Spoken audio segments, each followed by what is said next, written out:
Dog-headed humans from ancient Egypt, ancient Greece, medieval and Christian times. We even had Christian saints who were dog-faced. One of them was Saint Christopher. This is an image found in an Egyptian tomb of dog-faced, dog-headed ancient Egyptian god Anubis from 3000 BC. That was the first dynasty of the ancient Egyptians. The reason, though, I'm going into this awesome, fantastic, unbelievable subject is because we're going to deal with demons and extraterrestrials later on in a video after this one. But the dog-headed people did exist. They were known as Xenocephali. And we even have accounts of saints existing in the medieval times that were half dogs, in that they had a human head, dog head, and they were called half Hundings.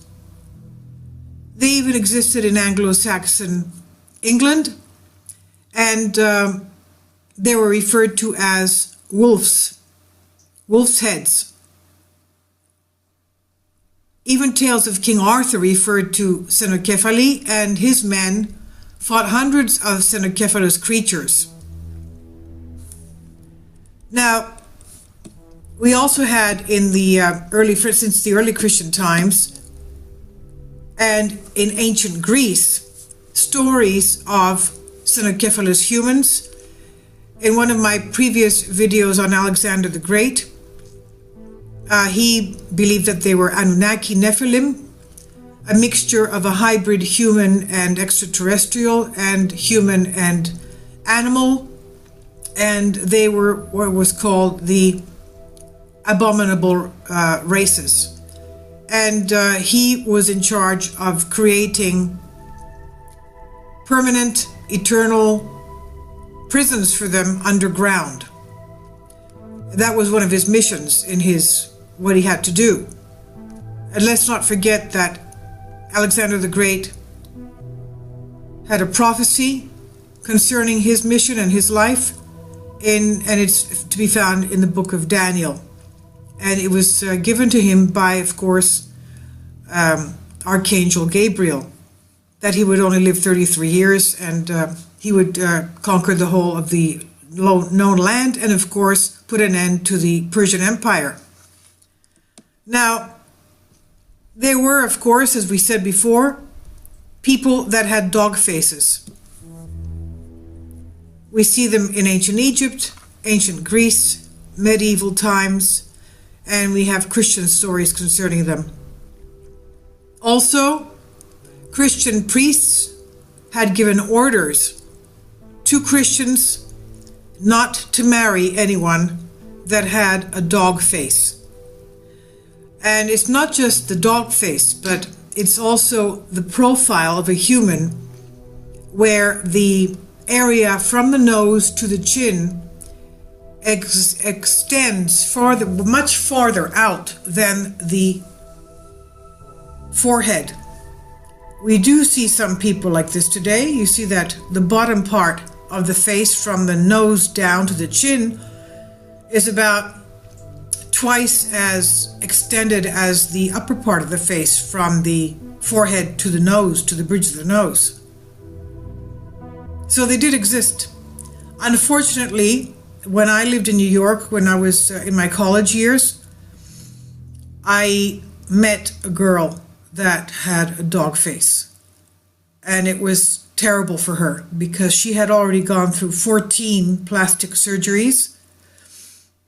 Unfortunately, there was not that much that they could do for her. She was a wonderful girl. She was very humble. Of course, she knew that she had this problem with the appearance of her dog head. We all felt very sorry for her, and we really loved her. I mean, we felt sorry for her, but she had an exquisite heart and personality. She cared for everybody as if she was a nothing. Unfortunately, she had this terrible looking face, and they could not really do that much for her with all the plastic surgeries that she had on her.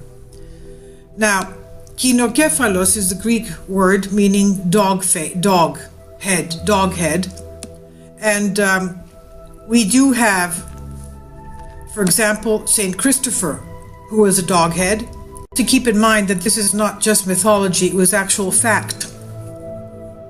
Reports of the dog-headed races were traced back to Greek antiquity. In the 5th century BC, Greek physician Ctesias wrote a detailed report on the existence of cynocephaly in India, known as Indica. And let's remember that that's where, of course, Alexander the Great had created all the underground prisons for these Anunnaki Nephilim hybrid human types, so that they would not be able to infect and mate with humans. So Greek traveler also Megasthenes claimed to know about dog-headed people in India who lived in the mountains, communicated through barking, wore the skins of wild animals, and lived by hunting. Herodotus of ancient Greece reported claims by ancient Libyans that such creatures inhabit the east of their lands, as well as headless men and various other anomalies. The best estimate for the place where the battle between the Argonauts and the Cynocephaly took place is modern-day North Serbia or South Hungary.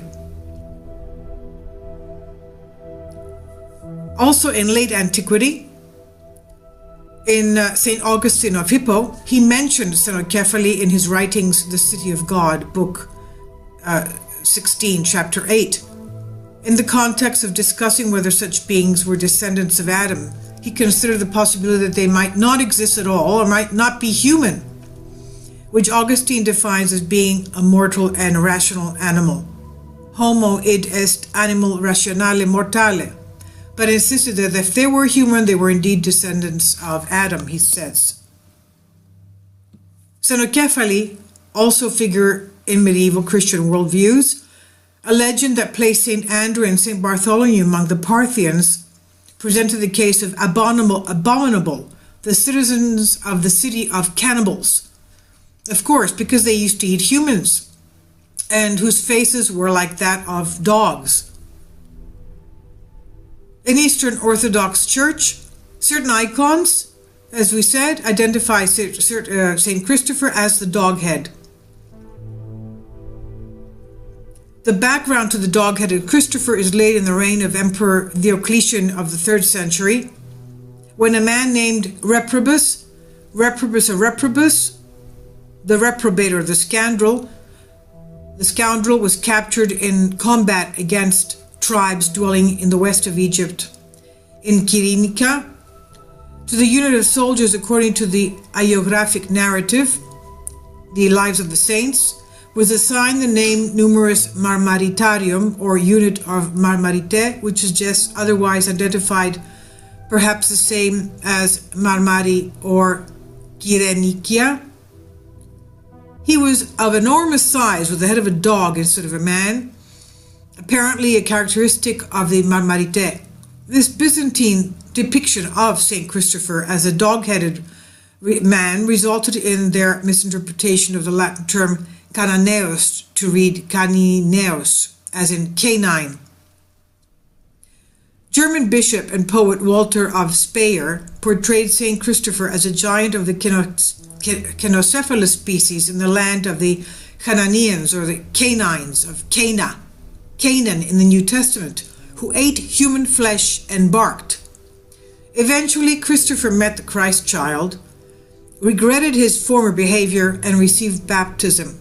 He too was rewarded with a human appearance, whereupon he devoted his life to Christian service and became an athlete of God and one of the soldier saints. Also, we have the reports of ancient Chinese legends, writings concerning dog-faced humans.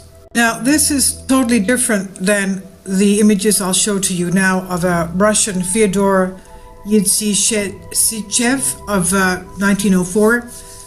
He has a condition called hypertrichosis, which is an overabundance of facial hair. So this is not, however, dog-faced cynocephaly. Now I have to talk to you about one of my personal experiences. About 20 years ago, when I went on a pilgrimage, well, it was a summer vacation actually, but we went to the monastery of Saint Gerasimos of Cephalonia Island in the Ionian Sea towards Italy, facing Italy. It was Vespers, and behind us was a young man who was about 25, 30 years old. His face was the face of a donkey. Not a dog, but a donkey. He was also making sounds that were not at all human. He was sitting behind us, behind myself and my mother-in-law that I went to Vespers with. Not far from this young man who was making weird noises that were not human. It was shocking to us, of course. My mother-in-law and I were looking at each other in bewilderment. We had never even heard of such a thing, that a person could have a human body and a donkey's face. And there was a man not far from him singing very happily, singing the psalms and chanting away while we were listening to the psalms during Vesper services. At the end, the man who had the donkey face got up and went to the priest, where his mother was waiting for him so that the priest could read exorcism prayers over him. The man that was standing not far off from this young man was a middle-aged man, and he says to us, "Oh, you must be frightened at his face. Well, I have to tell you that my daughter," he said to us, "was 10 times worse than him. They used to chain her up with 10 chains of the kind that they have to tie up little ships with, pleasure craft with, and she would bust them open." And he was telling us that, of course, that she was demon-possessed. So it could be that such conditions are also caused by black magic or white magic or brown or gray magic, whatever magic is magic. It's from the evil one. It's not to be dealt with. And of course, we do have our Christian Orthodox weapons of how to deal with this.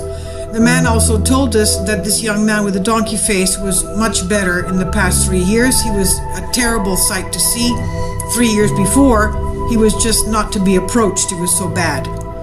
So this opens now to our next video, which will concern demon possessions and how demons can change their appearances to not only be looking as appearing angels of light, angels of God, but also take the shapes of UFOs or even mountains or even trees or even just regular people.